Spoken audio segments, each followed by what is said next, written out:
Hello and welcome back for Chapter 16 of C.S. Lewis's The Lion, the Witch, and the Wardrobe. There are only 2 chapters left, and we're about to find out what happened about the statues. So, Chapter 16. Remember, they had arrived at the witch's castle. Susan and Lucy were riding on Aslan's back, and he took them to the witch's castle, and they ended up in that courtyard where all of the statues were. We saw it earlier when Edmund was at the witch's castle. So now we wonder what's going to happen. "What an extraordinary place!" cried Lucy. "All those stone animals and people too. It's like a museum." "Hush," said Susan. "Aslan's doing something." He was, indeed. He had bounded up to the stone lion and breathed on him. Then, without waiting a moment, he whisked round, almost as if he had been a cat chasing its tail, and breathed also on the stone dwarf, which, as you remember, was standing a few feet from the lion with his back to it. Then he pounced on a tall stone dryad, which stood beyond the dwarf, turned rapidly aside to deal with a stone rabbit on its right, and rushed on to 2 centaurs. But at that moment Lucy said, "Oh, Susan, look! Look at the lion!"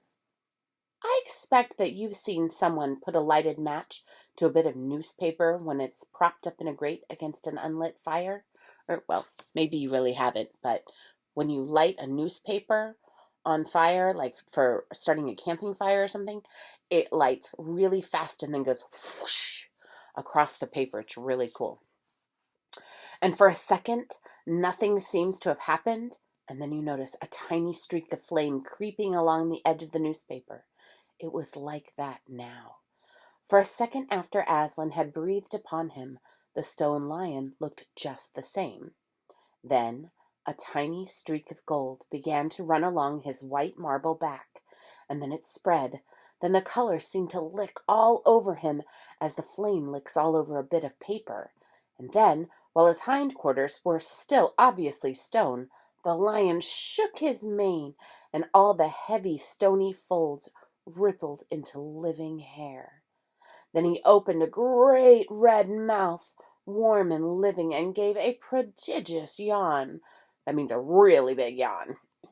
And now his hind legs had come to life, and he lifted one of them and scratched himself.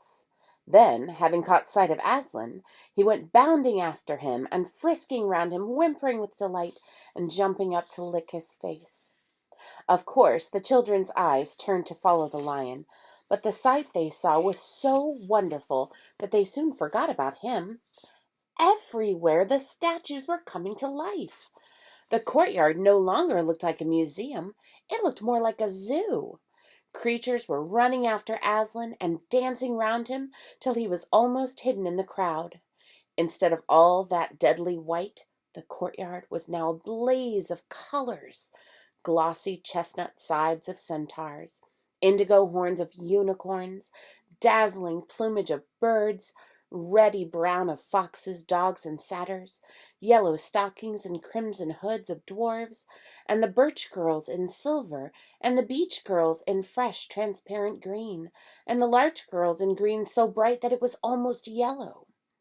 And instead of the deadly silence, the whole place rang with the sound of happy roarings, brayings, yelpings, barkings, squealings, cooings, neighings, stampings, shouts, hurrahs, songs, and laughter.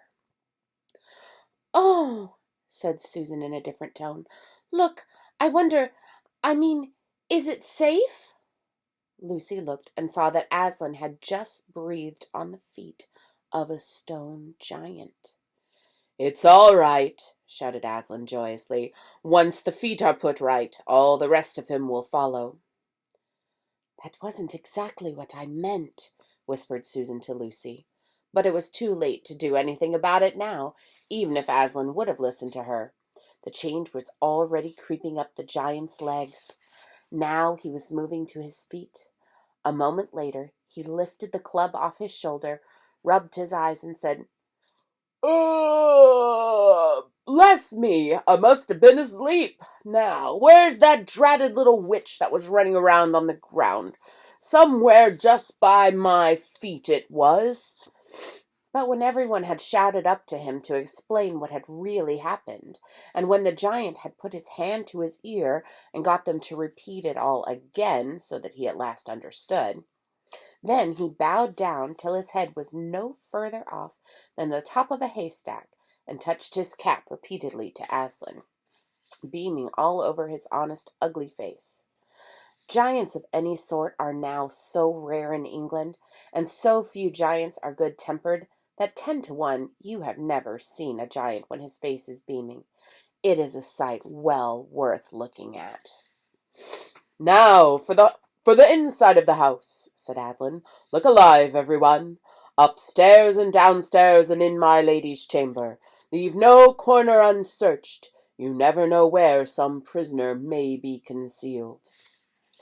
And into the interior they all rushed, and for several minutes the whole of that dark, horrible, fusty old castle echoed with the opening of windows, and with everyone's voices crying out at once, "Don't forget the dungeons! Give us a hand with this door! Oh, here's another winding staircase! Oh, my goodness, here's a poor little kangaroo! Call Aslan! Whew, it stinks in here! Uh-oh, look out for trap doors! There are a whole lot more up on the landing!" But the best of all was when Lucy came rushing upstairs shouting out, "Aslan! Aslan! I've found Mr. Tumnus! Oh, do come quick!" A moment later, Lucy and the little fawn were holding one another by both hands and dancing round and round for joy. The little chap was none the worse for having been a statue, and was, of course, very interested in all she had to tell him. But at last the ransacking of the witch's fortress was ended. The whole castle stood empty, with every door and window open, and the light and the sweet spring air flooding into all the dark and evil places which needed it so badly.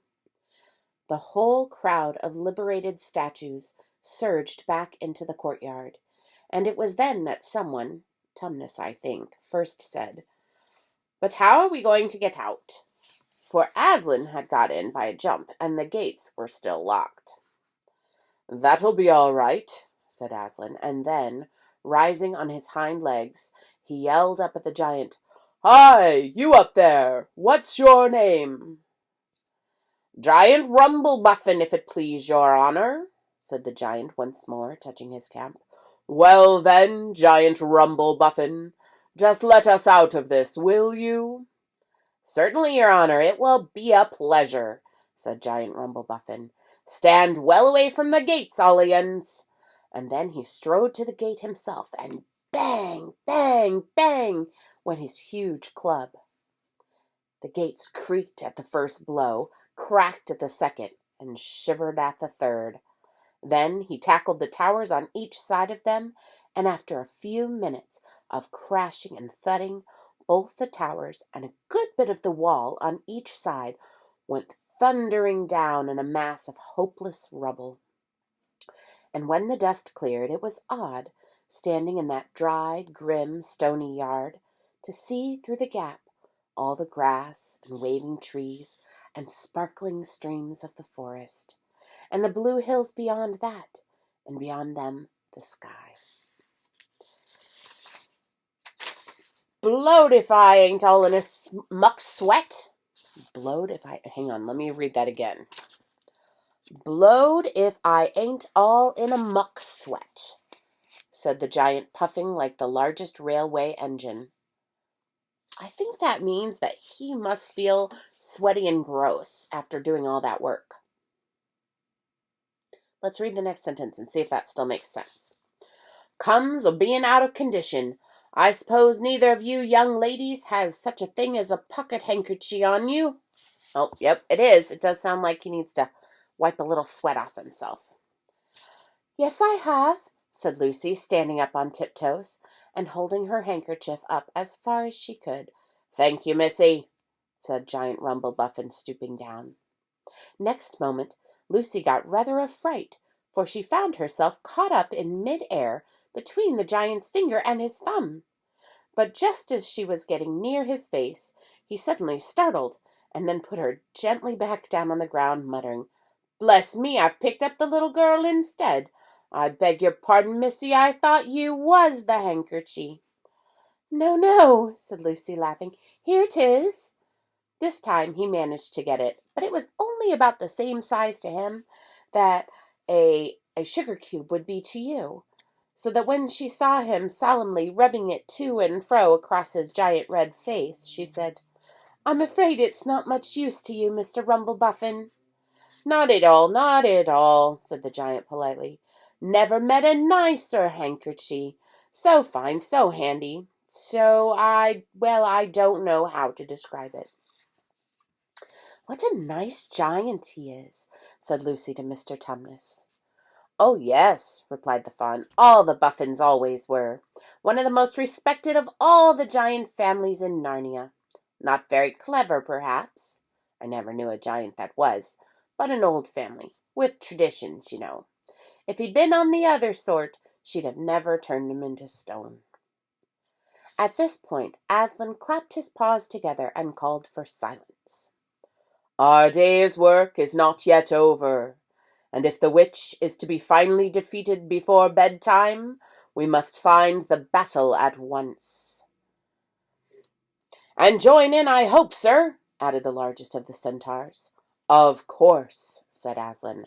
"And now, those who can't keep up, that is, children, dwarves, and small animals, must ride on the backs of those who can, that is, lions, centaurs, unicorns, horses, giants, and eagles.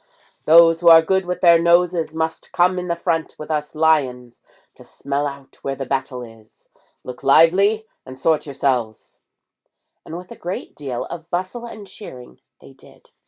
The most pleased of the lot was the other lion, who kept running about everywhere, pretending to be very busy, but really in order to say to everyone he met, "Did you hear what he said? Us lions! That means him and me. Us lions! That's what I like about Aslan. No side, no standoffishness. Us lions! That meant him and me." At least he went on saying this till Aslan had loaded him up with 3 dwarfs, 1 dryad, 2 rabbits, and a hedgehog. That steadied him a bit. When all were ready, it was a big sheepdog who actually helped Aslan most in getting them sorted into their proper order. They set out through the gap in the castle wall. At first, the lions and dogs went nosing about in all directions, but then, suddenly, one great hound picked up the scent and gave a bay. There was no time lost after that. Soon all the dogs and lions and wolves and other hunting animals were going at full speed with their noses to the ground, and all the others, streaked out for about half a mile behind them, were following as fast as they could. The noise was like an English fox hunt, only better, because every now and then with the music of the hounds was mixed the roar of the other lion, and sometimes the far deeper and more awful roar of Aslan himself. Faster and faster they went, as the scent became easier and easier to follow. And then, just as they came to the last curve in a narrow, winding valley, Lucy heard above all these noises another noise, a different one, which gave her a strange feeling inside. It was a noise of shouts and shrieks and of the clashing of metal against metal. Then they came out of the narrow valley, and at once she saw the reason.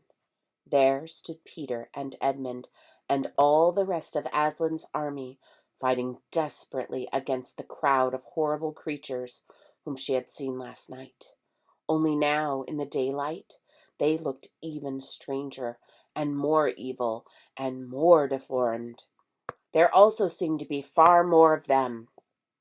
Aslan's army, which had their backs to her, looked terribly small, and there were statues dotted all over the battlefield, so apparently the witch had been using her wand. But she did not seem to be using it now. She was fighting with her stone knife. It was Peter she was fighting, both of them going at it so hard that Lucy could hardly make out what was happening. She only saw the stone knife and Peter's sword flashing so quickly that they looked like 3 knives and 3 swords. That pair were in the center. On each side, the line stretched out. Horrible things were happening wherever she looked. "Off my back, children!" shouted Aslan, and they both tumbled off.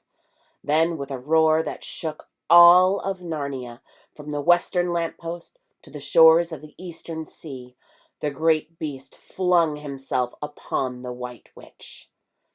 Lucy saw her face lifted towards him for 1 second, with an expression of terror and amazement. Then lion and witch had rolled over together, but with the witch underneath, and at the same moment all warlike creatures whom Aslan had led from the witch's house rushed madly on the enemy's line. Dwarves with their battle axes, dogs with their teeth, the giant with his club, and his feet, which also crushed dozens of the foe. Unicorns with their horns, centaurs with swords and hoofs, and Peter's tired army cheered, and the newcomers roared, and the enemies squealed and gibbered, till the wood re-echoed with the din of that onset.